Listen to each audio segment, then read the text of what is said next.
গল্পের শুরুতে আমরা একজন ক্রিমিনাল লয়ার আনোয়ারকে দেখতে পাই, যিনি তার ক্লায়েন্ট গিরির সাথে পল্লী পার্ডেন নামক এক ব্যক্তির সাথে দেখা করতে আসেন। আসলে পল্লী পার্ডেন একসময় একজন ক্রিমিনাল লয়ারের অ্যাসিস্ট্যান্ট হিসেবে কাজ করতেন, কিন্তু এখন তিনি আইনের এতটাই বিশেষজ্ঞ হয়ে উঠেছেন যে বড় বড় আইনজীবীরাও যখন তাদের মামলা হেরে যাওয়ার পথে থাকে, তখন আইনের ফাঁকফোকর খুঁজে ক্লায়েন্টদের বাঁচানোর জন্য পল্লী পার্ডেনের কাছেই আসেন। পল্লী পার্ডেন গ্রাম থেকে দূরে এক নির্জন জায়গায় তার বাড়ি বানিয়েছেন, যাতে কোনো নয়েজ প্রবলেম না থাকে। তার বাড়িতে কাজ করে যে বুয়া ললিতা এবং তার স্ত্রী অ্যানি, সবাই তাকে ভয় পায়। পল্লী যখন বাসায় থাকে, ভয়ের কারণে কেউ কোনো আওয়াজ পর্যন্ত করে না। তিনি যা বলেন সবাই তাই করে। যাই হোক, আনোয়ার পল্লী পার্ডেনকে গিরির মামলার ফাইল দেয়। ফাইল দেখার পর পল্লী গিরিকে জিজ্ঞাসা করেন কি ঘটেছিল। তখন গিরি বলে তার স্ত্রী তাকে অন্য এক মেয়ের সঙ্গে ধরে ফেলেছিল। এরপর তার স্ত্রী তার সঙ্গে খুব বেশি ঝগড়া করে। গিরি এটা সহ্য করতে না পেরে রাগের মাথায় লোহার একটি রড দিয়ে স্ত্রীর মাথায় আঘাত করে। এতে তার স্ত্রীর মৃত্যু হয়। তবে সে সেটা ইচ্ছাকৃতভাবে করেননি, শুধুমাত্র রাগের বশে করেছিল। কিন্তু সমস্যাটা হলো, গিরির প্রতিবেশী গঙ্গাধর পুরো ঘটনা দেখে ফেলে এবং সে আদালতে গিরির বিরুদ্ধে সাক্ষ্য দিতে যাচ্ছে। পল্লী পার্ডেন জানতে পারেন গঙ্গাধর একটি সরকারি অফিসে চাকরি করে। পল্লী আনোয়ারকে বলেন, সরকারি চাকরিজীবীরা ছুটিতে থাকলেও অনেক সময় তারা অ্যাটেন্ডেন্স রেজিস্টারে ভুয়া স্বাক্ষর করে রাখে। তুমি যাচাই করে দেখো গঙ্গাধর ওই দিন রেজিস্টারে স্বাক্ষর করেছে কিনা। যদি সে সাইন করে থাকে, তাহলে রেকর্ড অনুযায়ী সে সকাল 10টার আগেই অফিসে গিয়েছিল, অথচ গিরির স্ত্রীর মৃত্যু হয়েছে 10টা 45 মিনিটে। এইভাবে তুমি প্রমাণ করতে পারবে যে মেইন আই উইটনেস সেদিন ঘটনাস্থলেই ছিল না। এরপর তুমি যুক্তি দিতে পারো যে গিরির স্ত্রী পা ফুসকে পড়ে গিয়ে মাথায় আঘাত পায় এবং সেই কারণে তার মৃত্যু হয়। পল্লী এই পরামর্শ দেন, গিরি তাকে টাকা দেয় এবং দুজনেই সেখান থেকে এরপর চলে যায়। এখন দেখুন, যে মামলায় অপরাধীকে ফাঁসির আদেশ দেওয়া হচ্ছিল, পল্লী পার্ডেন মাত্র 1 মিনিটে আইনের ফাঁক খুঁজে তাকে বাঁচিয়ে দেন। ভাবুন, এমন একজন ব্যক্তি যদি কাউকে খুন করে, তাহলে পুলিশ তাকে কিভাবে ধরবে, আদালত তাকে কিভাবে শাস্তি দেবে। বন্ধুরা, মুভির নাম হলো গুমাস্তান। মুভির গল্প এতটাই চমকপ্রদ যে এটি আপনাকে দৃশ্যম ছবির কথা মনে করিয়ে দেবে। তো চলুন আর দেরি না করে সরাসরি আবার গল্পে ফিরে যাই। পল্লী পার্ডেনের কোনো ল ডিগ্রি ছিল না, তবে তিনি কোনো আইনজীবীর চেয়ে কমও ছিলেন না। অনেক অপরাধী অবৈধ কাজ করার পরামর্শ নেওয়ার জন্য তার কাছে আসতেন। পল্লী আইনের ফাঁক ফোকর খুঁজে তাদের বলতেন কিভাবে তারা তাদের অবৈধ কাজ বৈধভাবে করতে পারে।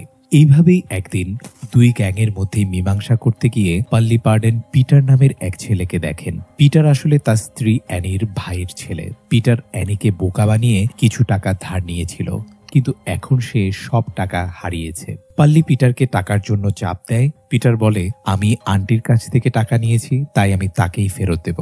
তখন পল্লী তার বন্ধু বান্ধবের সামনে পিটারকে মারেন এবং বাড়িতে ফিরে আসেন। সন্ধ্যায় ললিতা কাজ শেষে বাড়ি যাচ্ছিল। সে অ্যানির কাছ থেকে ছুটি চায়, কারণ পরদিন তার ছেলের স্কুলে প্যারেন্টস টিচার মিটিং ছিল। অ্যানি তাকে ছুটি দেয়। এরপর অ্যানি পল্লীকে জিজ্ঞাসা করে, তুমি পিটারের সঙ্গে ঝগড়া করলে কেন? অ্যানি রেগে পল্লীর উপর চিৎকার করতে থাকে। তার তীক্ষ্ণ কণ্ঠ শুনে পল্লী ক্ষিপ্ত হয়ে যান এবং তার গলা চেপে ধরেন। ললিতা পুরো ঘটনাটি জানালা দিয়ে দেখে ফেলে, কিন্তু ভয়ে চুপচাপ সেখান থেকে চলে যায়। পরের দিন সকালে ললিতার ছেলের স্কুলে প্যারেন্ট টিচার মিটিং কোনো কারণে ক্যান্সেল হয়ে যায়, তাই সে আবার কাজে ফিরে আসে। দরজায় কড়া নাড়লে পল্লী পার্ডেন দরজা খোলে। ললিতা দেখে যে পল্লী পার্ডেনের শরীরে রক্ত লেগে আছে এবং ঘরের সমস্ত জিনিসপত্র এলোমেলো। ললিতা ঘরে গিয়ে এনির সাথে দেখা করতে চায়, কিন্তু পল্লী পার্ডেন বলে, তুমি তো ছুটিতে ছিলে, তাই ছুটি নিয়ে নাও।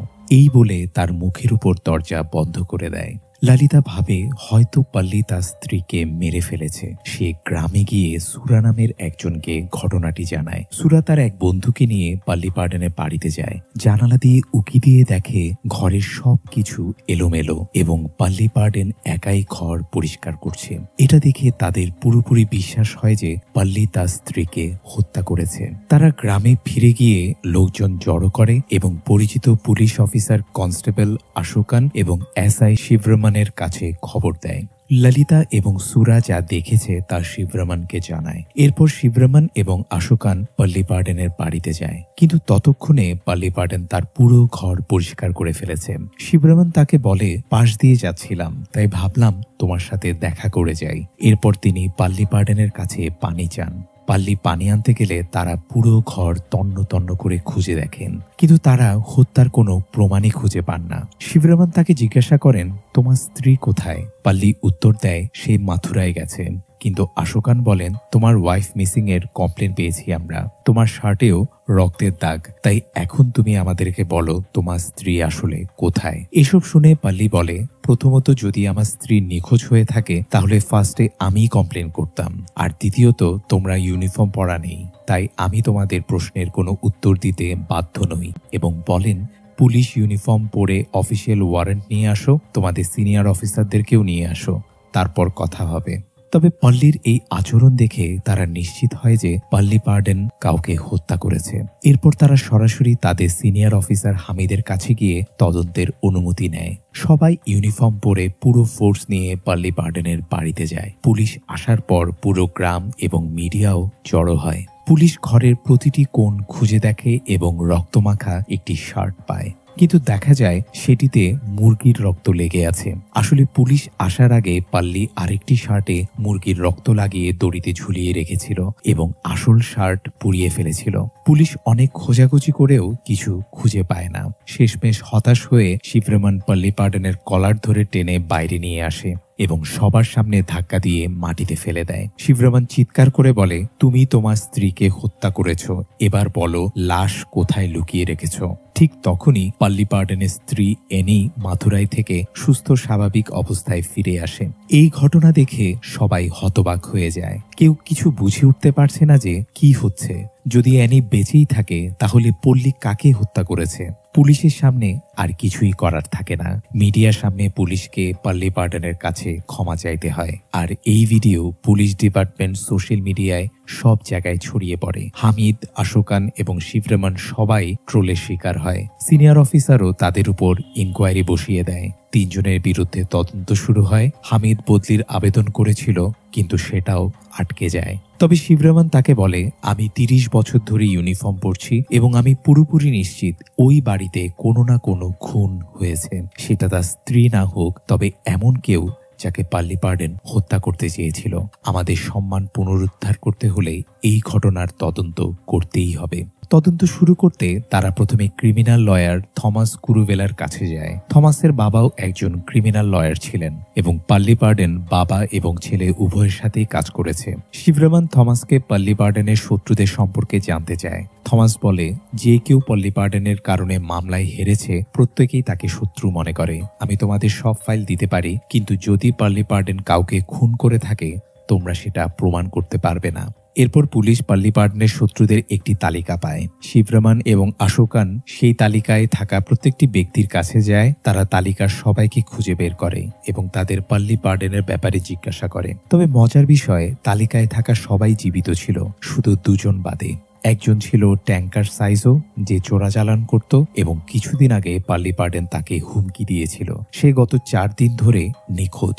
দ্বিতীয় জন হলো পিটার, যাকে পল্লী কিছুদিন আগেই বাজারে মারধর করেছিল এবং সেও সেই দিন থেকেই নিখোঁজ। পুলিশ এই 2 ব্যক্তির খোঁজ শুরু করে। অন্যদিকে পল্লী পার্ডেন রাতে তার বাড়িতে থাকে। তার ঘুম আসছিল না। সে বিছানা থেকে উঠে অন্য ঘরে যায় এবং তার ছেলে এবির ছবি দেখে।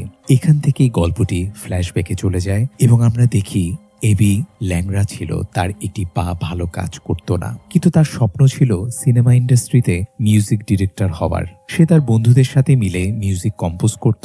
তার এক বন্ধু মাহিকে নিয়ে একটি সিনেমার ডিরেক্টরের কাছে দেখাও করতে যায়। ডিরেক্টর তার মিউজিক শুনে মুগ্ধ হয়ে যান এবং তাকে নিজের সিনেমার মিউজিক ডিরেক্টর বানান। যদিও পল্লী পার্ডেনের উচ্চ আওয়াজ পছন্দ নয়, তারপরও তিনি তার ছেলের স্বপ্ন পূরণে সাহায্য করতে চেয়েছিলেন। তাই তিনি এবির রুমের মধ্যেই একটি সিক্রেট রুম তৈরি করেছিলেন, যেখানে এবি যেন মন খুলে মিউজিক তৈরি করতে পারে। ঘরে এবির প্রয়োজনীয় সবকিছুই রাখা ছিল। পল্লী পার্ডেন নিশ্চিত ছিল যে একদিন তার ছেলে বিখ্যাত মিউজিক ডিরেক্টর হয়ে উঠবে। কিন্তু এক রাতে এবি তার বন্ধু মাহিকে নিয়ে ডিরেক্টরের বাড়ির একটি পার্টিতে যান। ডিরেক্টর সবাইকে জানান যে এবি দারুণ মিউজিক কম্পোজ করে এবং তাকে ভবিষ্যতে তাদের সিনেমার জন্য মিউজিক ডিরেক্টর বানানোর প্রতিশ্রুতিও দেন। পার্টি শেষে গভীর রাতে এবি এবং মাহি মোটরসাইকেলে বাড়ি ফিরছিল, কিন্তু পিছন থেকে আসা একটি ট্রাক তাদের বাইককে ধাক্কা দেয়। তখন ভয়াবহ একটি অ্যাক্সিডেন্ট হয়, কিন্তু ট্রাক ড্রাইভার সেখান থেকে পালিয়ে যায়। সামনে চেকপোস্টে পুলিশ ট্রাক ড্রাইভারের তদন্ত শুরু করে এবং জানতে পারে যে সেই ড্রাইভার মদ্যপ অবস্থায় ছিল এবং সেই পুলিশকে অ্যাক্সিডেন্টের ব্যাপারে জানায়। পুলিশ দ্রুত ঘটনাস্থলে পৌঁছে এবি এবং তার বন্ধুকে হাসপাতালে নিয়ে যায়, কিন্তু ততক্ষণে এবির মৃত্যু হয়। ছেলের মৃত্যু পল্লী পার্ডেনের মনে গভীরভাবে কষ্ট দেয়। সবসময় তার ছেলের কথা তার মনে পড়ত। তাই এবির স্মৃতিগুলো ভুলে থাকার জন্য পল্লী পার্ডেন এবির সিক্রেট রুমের সামনে একটি আলমারি বসিয়ে দেয়। কয়েকদিন পরে এবির ইন্স্যুরেন্স ক্লেম করার জন্য ইন্স্যুরেন্স এজেন্ট পল্লী পার্ডেনের সাথে দেখা করতে আসে। তখন প্রথমবার পল্লী পার্ডেন তার ছেলের পোস্টমর্টম রিপোর্ট দেখেন। তিনি এক মুহূর্তেই বুঝতে পারেন এবির মৃত্যু কোনো দুর্ঘটনা নয়, বরং এটি একটি খুন। পল্লী পার্ডেন নিজের মতো করে তদন্ত শুরু করেন। প্রথমে তিনি এবির বন্ধুদের সাথে দেখা করেন। তারা বলে, সেই রাতে প্রায় 1টার দিকে আমরা পার্টি থেকে বাড়ি ফিরছিলাম। তখন পিছন থেকে একটি গাড়ি এসে আমাদের ধাক্কা দেয়। আমি অজ্ঞান হয়ে যাই, কিন্তু এবি আমাকে জাগিয়ে তোলে। এবির বন্ধুরা এই কথা বলে কান্নায় ভেঙে পড়ে। পল্লী পার্ডেন পুলিশকে জিজ্ঞাসাবাদ করে এবং সেই ড্রাইভারকে খুঁজে পায় যার গাড়ির ধাক্কায় এবির অ্যাক্সিডেন্ট হয়েছিল। কিন্তু ট্রাক দেখার পর পল্লী বুঝতে পারে গাড়ির সামনে কোনো লোহার রড নেই। অথচ পোস্টমর্টম রিপোর্টে স্পষ্ট বলা হয়েছে যে এবির মাথায় লোহার রডের আঘাতে মৃত্যু হয়েছে। ড্রাইভারও স্বীকার করে যে সে মদ্যপ অবস্থায় ছিল এবং কোন সময়ের মধ্যে দুর্ঘটনা ঘটেছে তা তার মনে নেই। পল্লী পার্ডেন দুর্ঘটনাস্থলে গিয়ে তদন্ত চালায় এবং চেকপোস্টে থাকা সিসিটিভি ফুটেজ সংগ্রহ করে। তিনি খুব মনোযোগ দিয়ে ফুটেজগুলো দেখেন। এরপর তিনি লয়ার থমাস কুরুভেলার সাথে দেখা করেন এবং জানান যে এবির খুন হয়েছে এবং আমি সেই খুনি খুঁজে বের করেছি। থমাস সবকিছু পুলিশকে জানানোর প্রস্তাব দেন, কিন্তু পল্লী পার্ডেন তা করতে চায় না। তিনি বলেন, আইন কি শাস্তি দিবে তা আমি ভালো করেই জানি। এতে অনেক সময় লাগবে, কিন্তু আমি ন্যায় চাই। যে আমার ছেলেকে মেরেছে তাকেও মরতে হবে। এর সাথেই গল্পটি বর্তমানে ফিরে আসে। শিবরমান এবং আশোকান তখনও পিটার এবং ট্যাঙ্কার সাইজোকে খুঁজছিল, কিন্তু পরের দিন পিটার নিজেই থানায় উপস্থিত হয়। পিটারকে দেখে সবাই অবাক হয়ে যায়। পিটার জানায়, আমার উপর অনেক ঋণ ছিল। টাকার ব্যবস্থা করতে আমি বেঙ্গালুরুতে আমার বন্ধুর কাছে গিয়েছিলাম। ঋণদাতার কাছ থেকে বাঁচতে আমি আমার ফোন বন্ধ রেখেছিলাম। পিটার ফিরে আসে, কিন্তু ট্যাঙ্কার সাইজো তখনও নিখোঁজ ছিল। শিবরমানের সন্দেহ হয় যে পল্লী পার্ডেনই সাইজোকে হত্যা করেছে, কিন্তু পরের দিন সাইজো নিজেই থানায় আসে। সে জানায়, আমার স্ত্রীর পাশাপাশি অন্য একজনের সাথে আমার রিলেশন আছে। যখনই আমি তার কাছে যাই আমার ফোন বন্ধ রাখি। গত কয়েকদিন ধরে আমি তার সাথেই ছিলাম। এতে শিবরমান বিভ্রান্ত হয়ে পড়ে। যদি পল্লী পার্ডেনের সব শত্রুই জীবিত থাকে, তবে পল্লী পার্ডেন যাকে হত্যা করেছে সে কে? অন্যদিকে পল্লী পার্ডেন তার বাড়িতে এবির সিক্রেট রুমে যায়। সেখানে সে তার ছেলের খুনিকে বেঁধে রেখেছে। বন্ধুরা, খুনি আর কেউ নয়, এবির বন্ধু মাহি। এরপর গল্পটি আবার ফ্ল্যাশব্যাকে চলে যায়। আসলে পল্লী পার্ডেন তার তদন্তে জানতে পারেন যে এবির খুনি আর কেউ নয়, মাহি। তখন সে মাহিকে হত্যার পরিকল্পনা করে। সে এক গ্যাংস্টারের কাছ থেকে সিগন্যাল জ্যামার এবং জিপিএস ট্র্যাকার কিনে আনে। সেই রাতে পল্লী পার্ডেন তার স্ত্রী অ্যানিকে মথুরায় পাঠিয়ে দেয়। অ্যানি সবকিছুই জানত এবং ইচ্ছাকৃতভাবে নিজের ফোন বাড়িতে রেখে যায়। এরপর পল্লী পার্ডেন মাহির গাড়ির পিছু নেয়। পল্লী আগে থেকেই মাহির গাড়িতে একটি জ্যামার লাগিয়ে রেখেছিল। মাঝপথে মাহির গাড়ি বন্ধ হয়ে যায়। এরপর পল্লী পার্ডেন তার কাছে যায়। মাহি তখন বলে, আমাকে ছবির শুটিং এর জন্য কোচি যেতে হবে। আপনি কি আমাকে রেল স্টেশন পর্যন্ত নামিয়ে দিতে পারবেন? পল্লী রাজি হয়ে যায়, তবে বলে আমাকে বাড়ি থেকে কিছু জিনিস নিতে হবে, তারপর আমরা স্টেশনে যাব। পল্লী মাহিকে অন্য একটি শর্টকাট রাস্তা দিয়ে তার বাড়িতে নিয়ে যায়। বাড়িতে পৌঁছে মাহিকে সামনে বসিয়ে পল্লী জিজ্ঞাসা করে, তুমি আমার ছেলেকে কেন হত্যা করেছিলে? মাহি বলে, আপনি কি বলছেন আঙ্কেল? এবি আমার বন্ধু ছিল।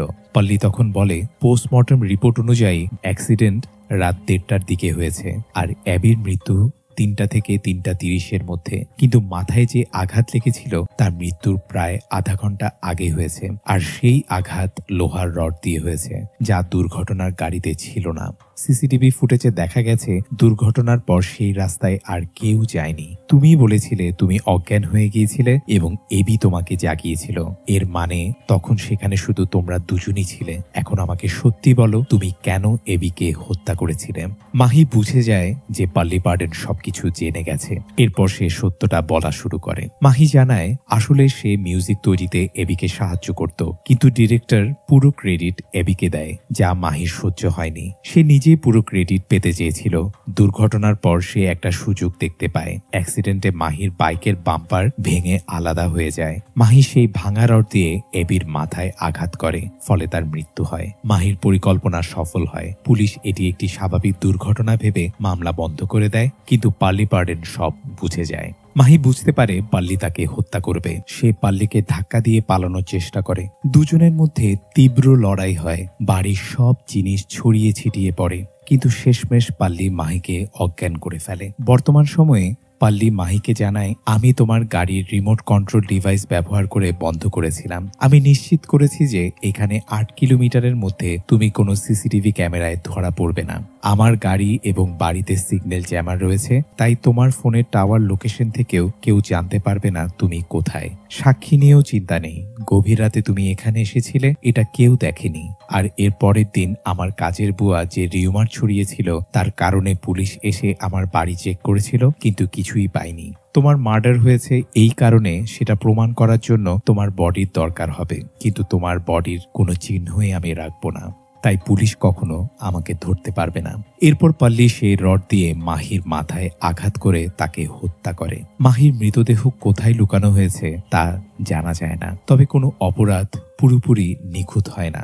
শেষ দৃশ্যে দেখা যায় মাহির বড় ভাই হারি পুলিশ স্টেশনে এসে মাহির নিখোঁজ হওয়ার অভিযোগ জানায়। আর বন্ধুরা, সিনেমাটি এখানেই শেষ হয়। এই মুভির নেক্সট পার্ট আসবে কিনা আমি জানি না, তবে এখন প্রশ্ন হচ্ছে পুলিশের পক্ষে কি মাহির মৃতদেহ খুঁজে বের করা সম্ভব?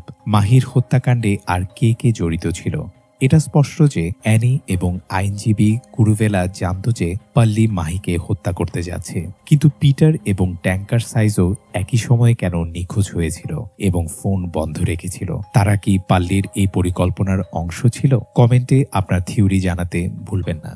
বন্ধুরা, ভিডিওটি যদি ভালো লাগে তাহলে অবশ্যই লাইক করুন, শেয়ার করুন এবং আমাদের চ্যানেলটি সাবস্ক্রাইব করে আমাদের সাথেই থাকুন, কারণ আমরাই একমাত্র এই ধরনের ইন্টারেস্টিং ভিডিও নিয়ে আসি। ধন্যবাদ।